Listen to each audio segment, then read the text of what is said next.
Nunca pensei que a minha própria filha me arrancaria as chaves das mãos, gritando-me que eu já devia estar morta. Mas o que ela não sabia é que essas palavras tinham acabado de assinar a sua própria sentença.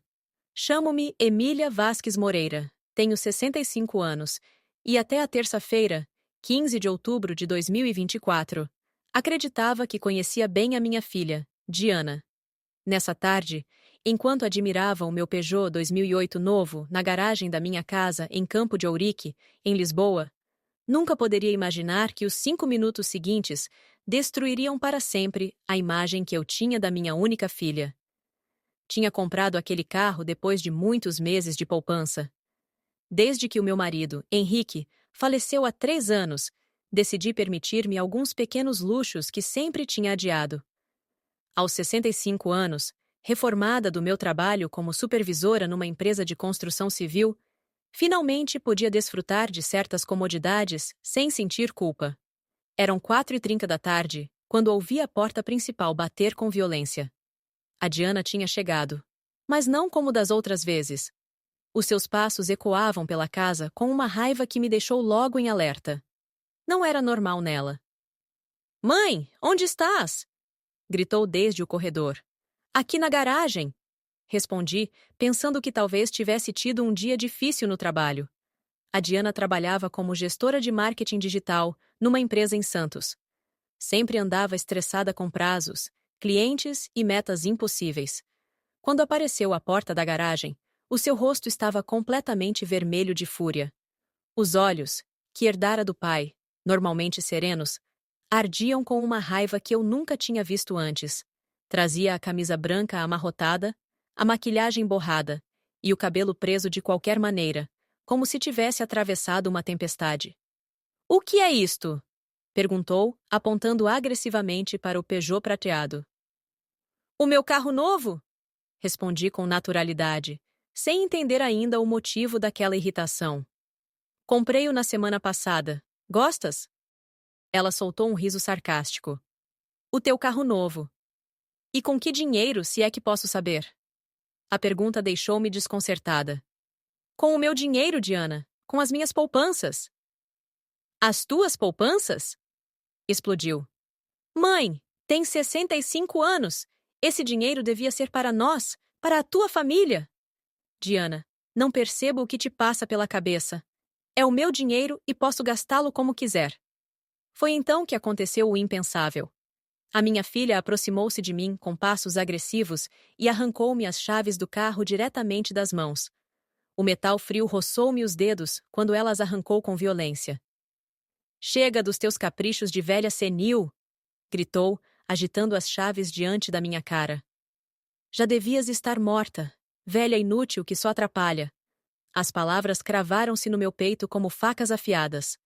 O silêncio que se seguiu foi ensurdecedor. Fiquei parada a olhar para aquela mulher de 35 anos que eu própria tinha trazido ao mundo. O meu bebé, a minha menina que pedia para dormir no meu colo, a filha de quem tanto me orgulhava. "O que acabaste de dizer?" murmurei, embora tivesse ouvido perfeitamente. "O que ouviste?" respondeu ela, fria. "Estás a desperdiçar dinheiro que nos pertence. O Tiago e eu queremos comprar uma casa maior, ter filhos. E tu andas a gastar tudo em disparates." Não respondi. As palavras tinham se prendido na garganta, mas dentro de mim algo começou a mudar.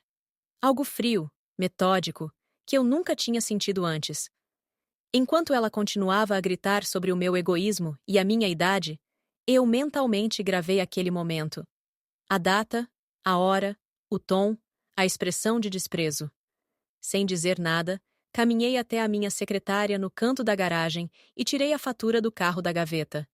Dobrei-a cuidadosamente e guardei-a no bolso interior do casaco, junto ao coração. A Diana ficou com as chaves na mão, a respirar ofegante, à espera que eu explodisse, que a enfrentasse, que lhe implorasse. Mas eu apenas a olhei nos olhos durante longos segundos. "Podes ficar com as chaves", disse com uma calma que me surpreendeu. Saí da garagem sem olhar para trás. Subi para o meu quarto, fechei a porta e sentei-me à beira da cama. As mãos tremiam-me quando peguei no telemóvel. Procurei entre os contactos até encontrar o número de Ricardo Branco Serrano, o meu advogado e amigo há mais de 20 anos. Ricardo, disse assim que atendeu. Preciso de te ver amanhã. É urgente. Enquanto combinávamos o encontro, ouvi lá fora o motor do Peugeot a rugir.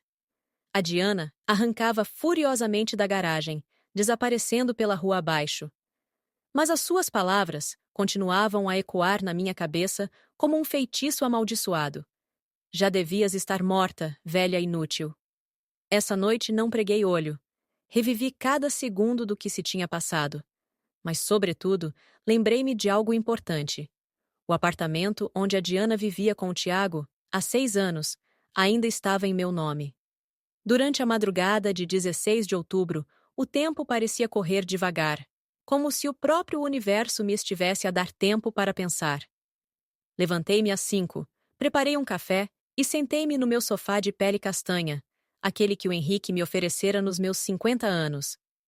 Enquanto Lisboa começava a despertar, lembrei-me de todos os sacrifícios que tinha feito por ela. Não era autocompaixão, era uma contabilidade fria, necessária. Lembrei-me de 2018, quando ela trabalhava numa startup que faliu de um dia para o outro. Chegou a casa desesperada, com o Tiago desempregado, e ela grávida de 3 meses. Uma gravidez que acabaria por perder. Sem pensar 2 vezes, decidi usar as minhas poupanças para comprar-lhes um apartamento em Benfica por 180. 0. Mãe, não temos onde viver. Não conseguimos pagar a renda. Não te preocupes, disse-lhe eu. Compro-vos um apartamento e ficam tranquilos até se estabilizarem. E assim fiz. Mas, por razões bancárias, o apartamento ficou registrado em meu nome. Quando arranjares trabalho, fazemos a transferência, prometi. Essa transferência nunca aconteceu. A Diana habituou-se. E eu nunca insisti. Agora, olhando pela janela o nascer do sol sobre Lisboa, percebi que aquela negligência tinha sido uma bênção disfarçada. Talvez o Henrique, lá de onde estivesse, tivesse mexido alguns cordelinhos do destino para me proteger.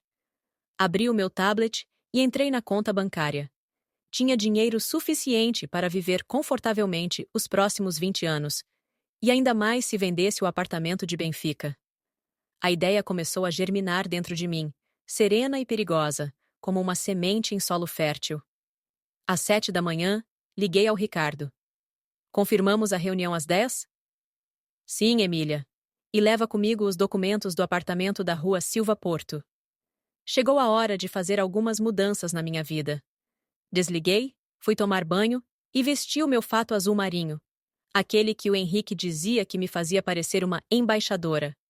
Olhei-me ao espelho e, pela primeira vez em muito tempo, vi firmeza no meu próprio olhar. Já não sentia dor, sentia clareza. A minha filha tinha me chamado inútil.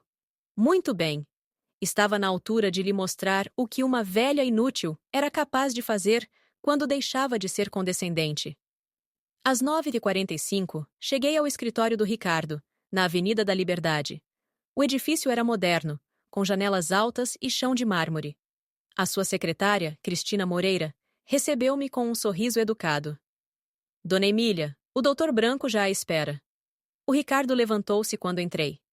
Aos 58 anos, mantinha a elegância habitual. Fato escuro, barba bem aparada e olhar atento.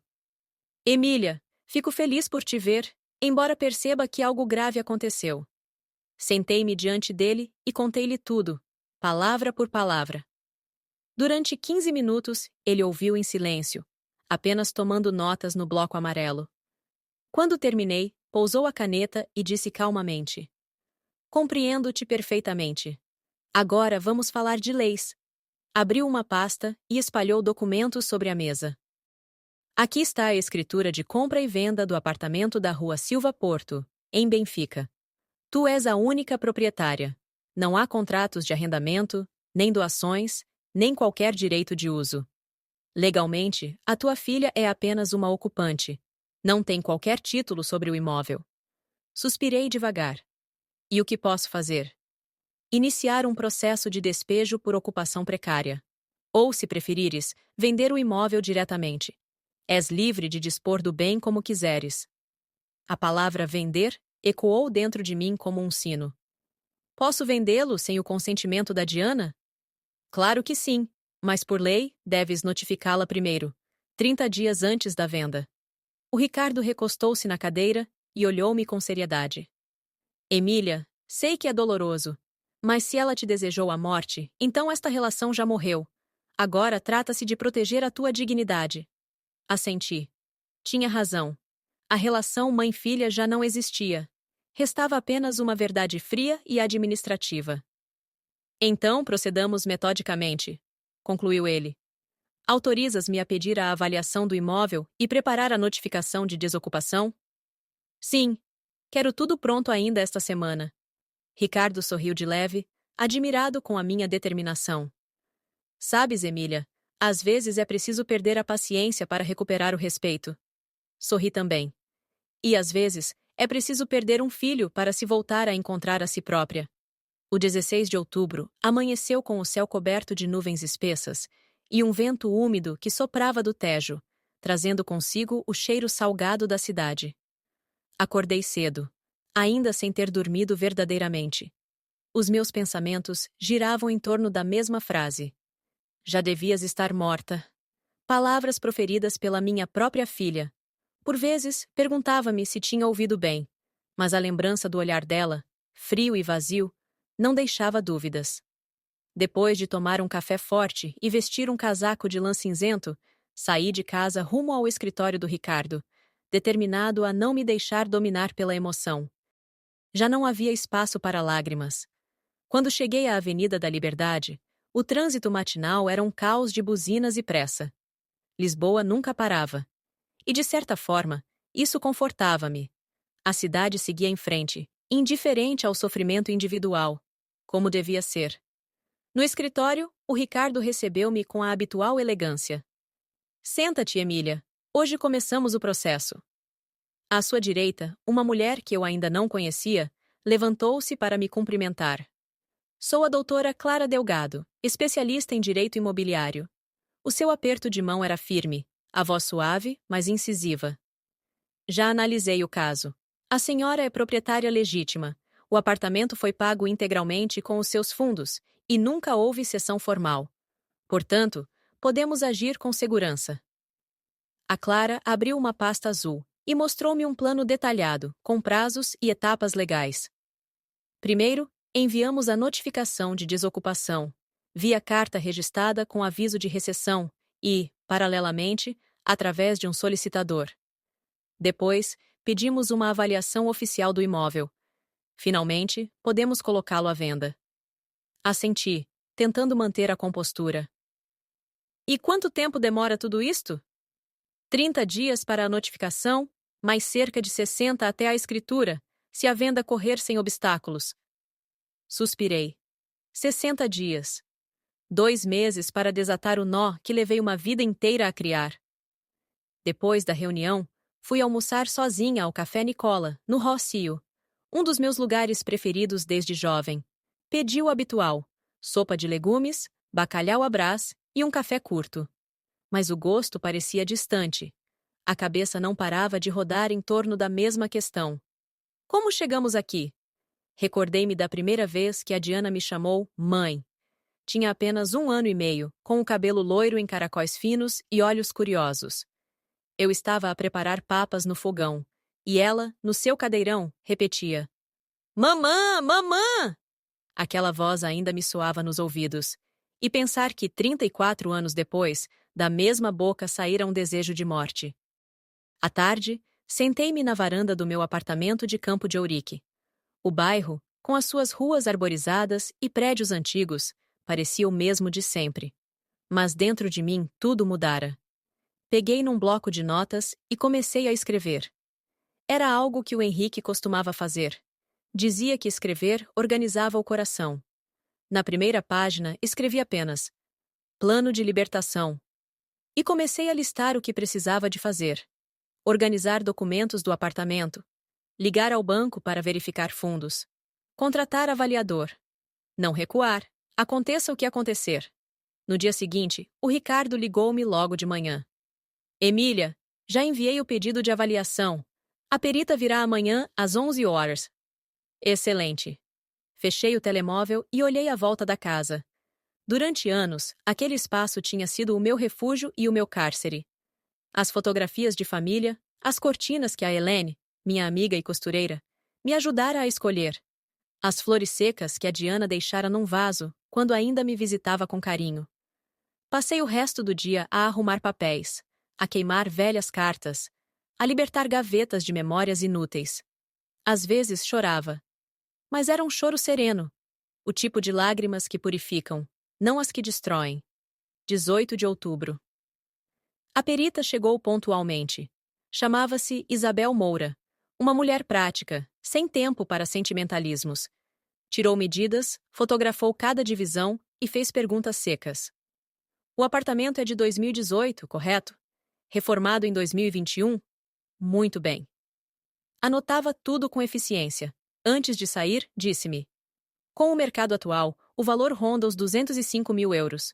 Mas se quiser vender rápido, aceite uma proposta entre 180 e 190 mil. Isso atrai investidores. Assenti. Para mim, o dinheiro era o detalhe menos importante. O que eu queria era encerrar o capítulo. Nessa mesma tarde, fui até ao miradouro de São Pedro de Alcântara. O sol descia sobre a baixa e a cidade brilhava num tom dourado. Lembrei-me de como o Henrique adorava aquele lugar. Foi ali que me pediu em casamento, num final de tarde igual àquele.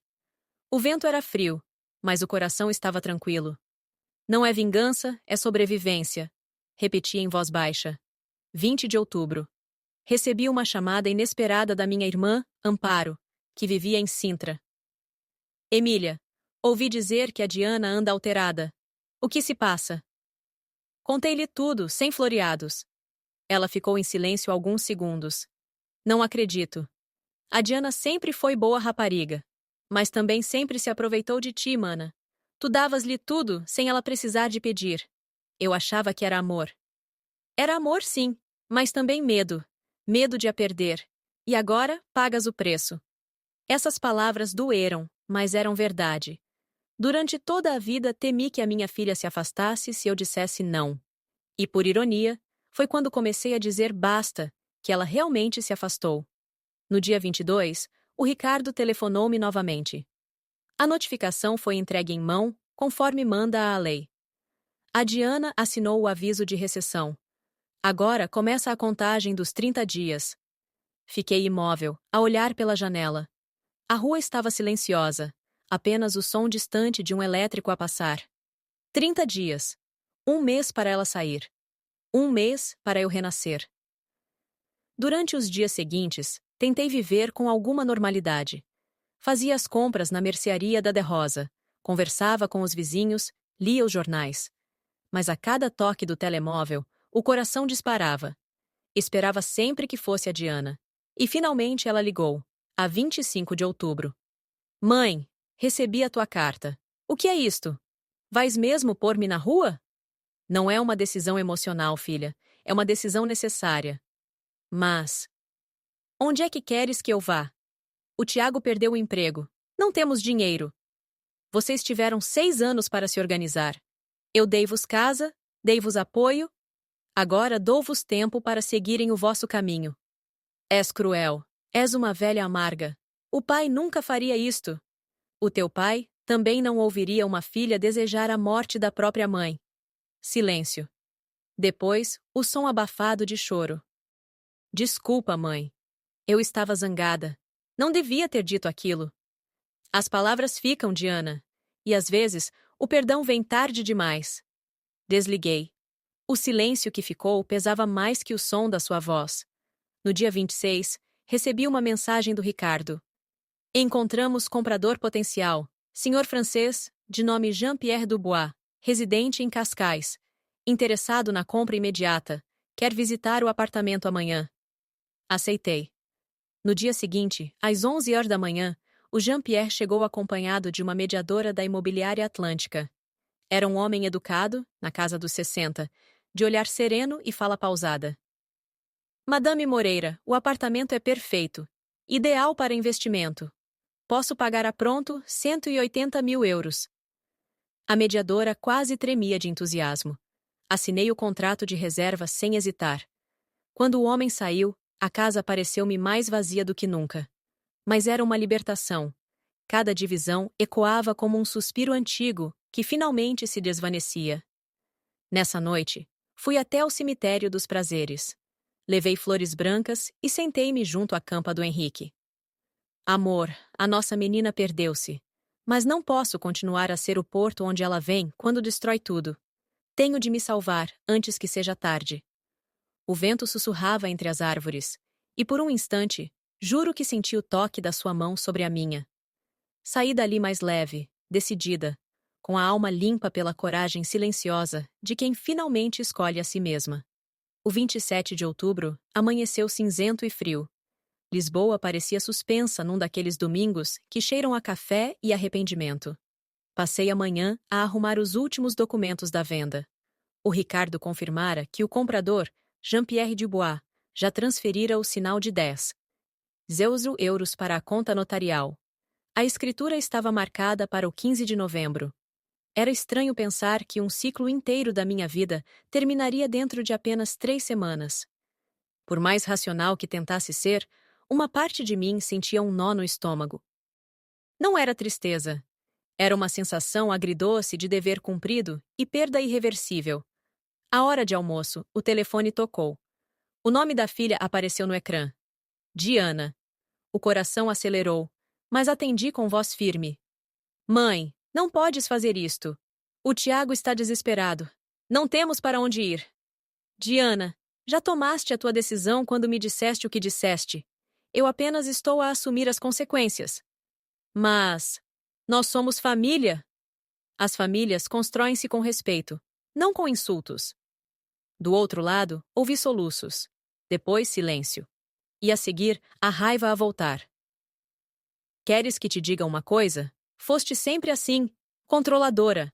Achas-te a dona da verdade. Até morta queres mandar. O insulto caiu como um eco distante. Dessa vez, não senti nada. O amor materno, quando é humilhado até a exaustão, adormece. Não morre, mas entra em coma. Nos dias seguintes, a cidade seguiu o seu ritmo. Autocarros cheios, vendedores ambulantes, o som dos sinos da igreja de Santa Isabel. Mas dentro da minha casa, o tempo tinha outra textura. As horas pareciam dilatar-se. Os objetos tornavam-se símbolos. A poltrona onde o Henrique lia o jornal, o relógio que batia o meio-dia desde 1987, o retrato da Diana aos 5 anos com o cabelo em tranças. Comecei a pôr tudo em caixas. Um gesto prático, quase terapêutico. Cada fotografia guardada era um adeus discreto. 30 de outubro. O Ricardo ligou-me cedo. Emília, está tudo encaminhado. A notificação foi aceite e o prazo está a correr. Mas devo avisar-te. A tua filha contratou um advogado. Um advogado? Para quê? Diz que vai contestar o despejo. E segundo o que soube, vai alegar que estás mentalmente fragilizada, incapaz de gerir o teu patrimônio. Por alguns segundos, não consegui falar. Depois, soltei uma gargalhada seca. Quer dizer que agora sou louca? É uma tática velha, mas perigosa. Precisamos de provas médicas do teu bom estado. Posso marcar-te uma consulta com um neurologista em Lisboa. Marca. Hoje mesmo. Desliguei e sentei-me no sofá, ainda com o riso preso na garganta. A minha filha, a minha própria filha, tentava agora pintar-me como incapaz. Não sabia se devia chorar ou agradecer por me ter libertado de qualquer dúvida sobre o seu caráter. 31 de outubro. O dia em que as crianças se mascaram para o Halloween. No meu prédio, o barulho dos pequenos a baterem as portas com cestos de doces fazia-me lembrar o tempo em que a Diana se mascarava de bruxa e ria às gargalhadas. Agora, a bruxa morava dentro dela. Às 11 da noite, alguém bateu à porta. Olhei pelo óculo. Era a minha vizinha D. Teresa, acompanhada do presidente do condomínio, o Sr. Julião. Ambos traziam uma expressão preocupada. Dona Emília, desculpe incomodar, mas precisamos de falar-lhe da Diana. Convidei-os a entrar. A D. Teresa pousou o chile, nervosa. A sua filha apareceu aqui ontem à noite. Estava alterada, parecia ter bebido. Foi bater à porta do Sr. Julião, a pedir-lhe que convencesse a senhora a parar a venda. O homem assentiu, sério. Disse-me que estava a perder a cabeça, que a senhora precisava de tratamento. Mas eu respondi-lhe: se a minha filha me dissesse o que a sua lhe disse, eu faria o mesmo. Um pai, ou uma mãe, tem direito à sua paz. As palavras dele comoveram-me. Foi a primeira vez em semanas que senti que alguém compreendia. Obrigada, Sr. Julião. Agradeço o apoio, mas quero que saibam. Não há volta a dar. A venda vai seguir em frente. Faz bem, da Emília, disse a Teresa. Há filhos que confundem amor com obrigação. É preciso saber dizer basta. 1 de novembro, feriado de Todos os Santos. Fui cedo ao cemitério dos Prazeres levar flores ao Henrique. O vento frio cortava o rosto, mas o silêncio era reconfortante. Amor, tudo está quase resolvido. Faltam apenas 15 dias. Depois, descanso. Ao regressar à casa, encontrei uma mensagem de voz no telemóvel. Era da Amparo, a minha irmã. Emília, a Paloma ligou-me. Está assustada. Diz que a Diana anda agressiva, a beber, a gritar. Que a culpa é tua, que lhe tiraste tudo. Sentei-me em choque. A Diana, sempre tão controlada, estava agora a perder o rumo. Ela diz que o Tiago está a dormir no sofá, que discutem todos os dias. A situação está feia, mana. Fechei os olhos e respirei fundo. Não era o que eu desejava. Nunca quis que a minha decisão se transformasse num desastre conjugal. Mas talvez fosse inevitável. 3 de novembro. Domingo. O telemóvel voltou a tocar. Era Paloma, a esposa da Diana. A sua voz estava cansada, trêmula. Emília. Sei que provavelmente não quer falar comigo, mas preciso de lhe dizer isto. A Diana foi-se embora. Saiu de casa há 3 dias. Disse que se eu não a apoiasse contra si, o casamento não fazia sentido. Foi-se embora? Para onde? Não sei. Disse que ia ficar com uma amiga em Almada até resolver as coisas. Eu já não aguentava mais. Ela gritava, culpava-me por tudo. E eu só chorava. Ouvindo-a, senti algo que não esperava. Pena. Paloma era uma boa mulher.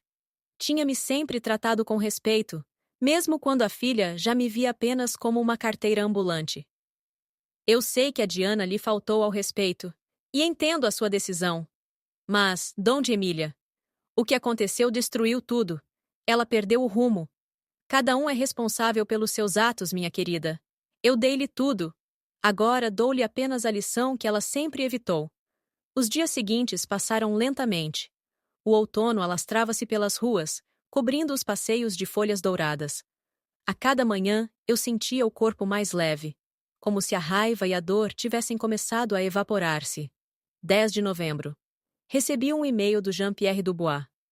Cara Senhora Moreira, confirmo a escritura para o dia 15 de novembro, às 10 horas, no cartório notarial da Rua Rodrigo da Fonseca. Tudo está pronto. Será um prazer concluir esta aquisição. A serenidade daquela mensagem parecia anunciar o fim da tempestade. Nos dias que antecederam a escritura, concentrei-me em preparar a mudança. Não apenas física, emocional também. Decidi vender a minha casa de Campo de Ourique e mudar-me para Coimbra, onde a Amparo vivia. Uma cidade mais tranquila, cheia de história, próxima do Rio Mondego e da paz que eu tanto procurava. Visitei um pequeno apartamento com vista para o Jardim da Sereia. 2 quartos, varanda, 60 metros quadrados. Custa 95,00 euros. Perfeito. Quando contei a Amparo, ela sorriu. É o destino, mana. Vais começar de novo onde sempre foste feliz. 15 de novembro, dia da escritura. Vesti o meu melhor fato, o azul escuro que o Henrique sempre adorou, e apanhei um táxi até a notária.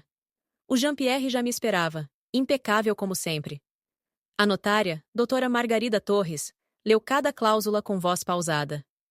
O imóvel cito na rua Silva Porto, freguesia de Benfica, é vendido livre de ônus e encargos, pelo preço de 180,00 euros. Assinei. E nesse instante, senti o peso de 35 anos a desvanecer-se. Não era apenas um contrato. Era um renascimento. Parabéns, Donco Emília, disse a notária. Acabou de recuperar a sua liberdade. Jean-Pierre apertou-me a mão. Desejo-lhe paz. A senhora tem uma força rara. Sorri-lhe, com gratidão.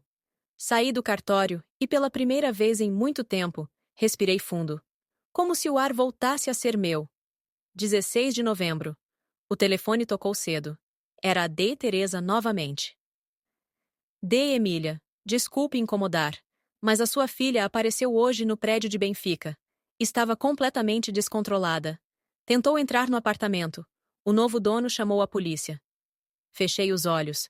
Era o desfecho inevitável. Levaram-na? Perguntei. Não.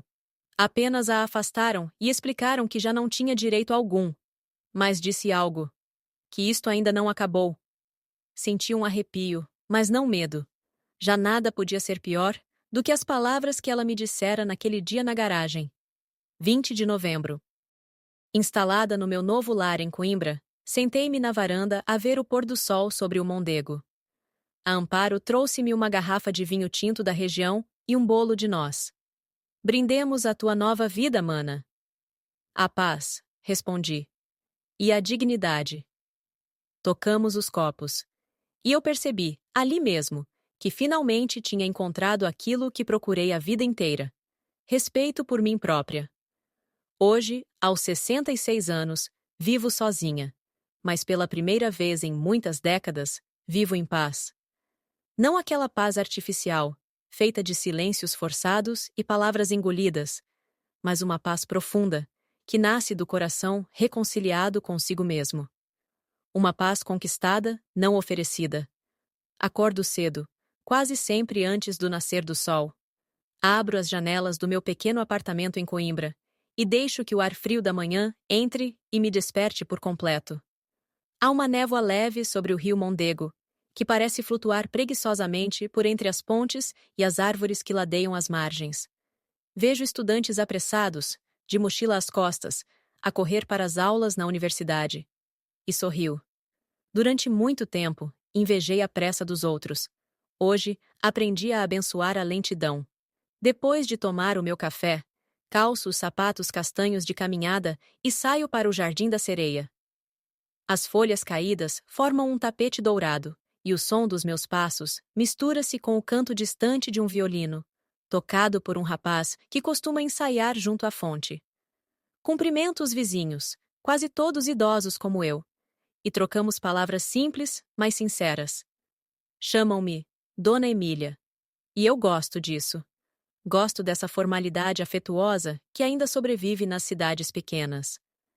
Às vezes, sento-me num banco perto das estátuas e fico apenas a observar o movimento lento da cidade. Os sinos da Sé Velha marcam as horas, e o tempo já não me assusta. Não corro, não espero, não suplico. Há uma doçura inesperada em não precisar de nada que venha de fora. Na secretária, junto à janela, mantenho um caderno de capa azul onde escrevo, quase todos os dias, pequenos pensamentos, lembranças e fragmentos de lições que a vida me ensinou. Não escrevo para ser lida, escrevo para compreender, para recordar o que doeu e, sobretudo, o que me curou. Talvez um dia publique essas páginas, talvez não. Não importa. O simples ato de escrever é, em si, um gesto de sobrevivência. Às vezes recordo o Henrique, o homem com quem partilhei quase 40 anos da minha vida. Penso nele sem tristeza. Foi o último a amar-me, de forma verdadeira, ainda que com os defeitos humanos de quem nunca soube pedir perdão a tempo. Hoje, já não o julgo. Aprendi que perdoar não é esquecer, é deixar de sangrar. Quanto a Diana, a minha filha, nunca mais me procurou. Soube, por conhecidos, que vive em Braga, a tentar reconstruir a vida ao lado de alguém novo, talvez mais estável do que ela própria. Não guardo rancor. Desejo-lhe sorte, serenidade, e um dia, quem sabe, a mesma clareza que agora encontro no meu próprio reflexo. Durante muito tempo, pensei que o amor materno era uma estrada de um só sentido, que amar era dar tudo, mesmo quando não há nada em troca. Mas aprendi, à custa da minha própria dor, que o amor sem respeito é apenas servidão disfarçada. Há dias em que ainda sonho com o passado. Vejo-me na cozinha antiga, a preparar o jantar, enquanto a Diana, pequena, me mostrava desenhos coloridos. Nesses sonhos, tudo é luz, riso, inocência. Acordo com lágrimas nos olhos, mas já não são de tristeza, são de ternura. Porque percebo que, apesar de tudo, fui uma boa mãe, mesmo quando errei, mesmo quando amei demais. A solidão agora não me pesa. Tenho um som próprio, o tic-tac do relógio da sala, o vento a bater nos estores, o crepitar do lume elétrico nas noites frias de inverno. Já não é inimiga. É uma companhia silenciosa, honesta, que me permite ouvir-me melhor. Às vezes, recebo visitas. A minha vizinha Teresa traz-me bolos de laranja. O padre Joaquim passa para beber um café e falar de livros. Os rapazes da mercearia ajudam-me a carregar as compras. São pequenos gestos, mas enchem o coração. Não sinto falta de luxo nem de multidões. Sinto falta apenas de tempo. Daquele tempo que desperdicei a tentar ser amada por quem nunca quis compreender o que eu oferecia. Agora, cada pôr do sol é uma vitória. Cada amanhecer, um milagre discreto. Quando a luz do entardecer invade o meu quarto e pinta as paredes de dourado, fecho os olhos e agradeço em silêncio. Agradeço por ter sobrevivido à raiva, à culpa, a culpa de ter amado em excesso e a coragem de ter parado a tempo. Sim, vivo sozinha. Mas aprendi que estar só não é o mesmo que estar vazia. Pelo contrário, é finalmente sentir-me cheia de mim mesma. Porque o amor verdadeiro, aquele que não se corrompe, começa dentro de nós. E quando o encontramos, já não precisamos que ninguém nos salve. Salvamo-nos sozinhas, com as nossas cicatrizes, com as nossas memórias, com a dignidade intacta. Hoje, aos 66 anos, Emília Vasques Moreira já não é a mulher que chorava por ser esquecida. É a mulher que aprendeu a ser lembrada por si própria. E talvez seja isso, afinal, o que sempre procurei sem saber. Não ser amada para existir, mas existir para poder amar, finalmente, em paz.